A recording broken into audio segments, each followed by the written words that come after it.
Achou ouro?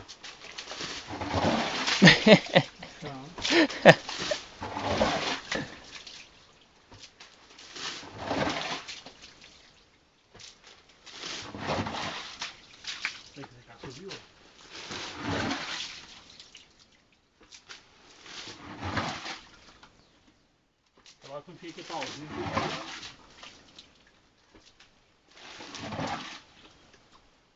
Você fez uma coisa boa. Limpou bastante, né? Tirou a água agora. Um broto d'água. Já voltou pra trás. Ah, só deu só com a saída assim, tchau. Jogou um pouquinho d'água fora.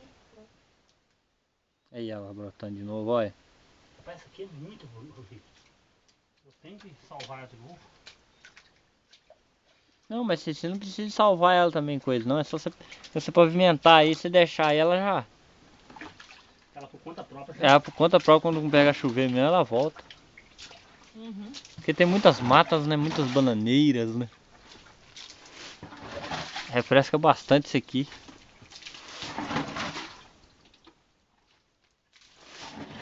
Isso é igual furar uma cacimba, né? Se você pensar bem, né? Só que no estilo, você acompanha na mina, né? Você fundaram quanto dela aí pra dentro aí? Eu tenho que limpar essa mina aqui, tem que achar de novo.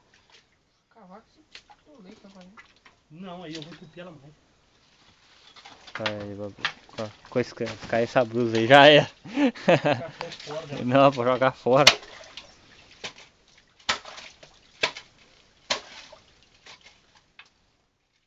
Tá vindo aqui de volta.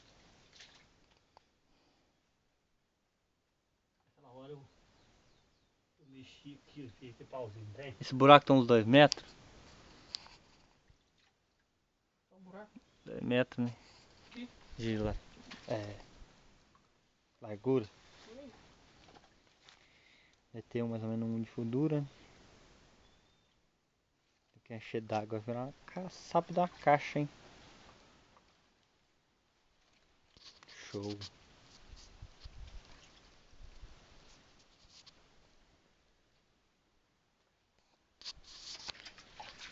Ela foi, gente. Vem cá, amiga. Não soma.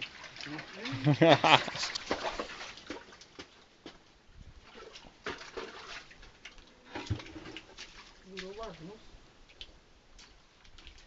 Não podia confiar, não.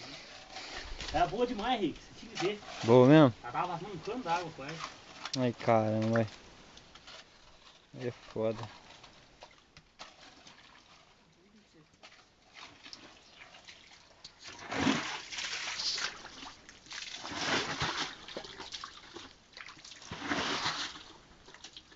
Não deixa essa de casa entrar cá, não, Bruno.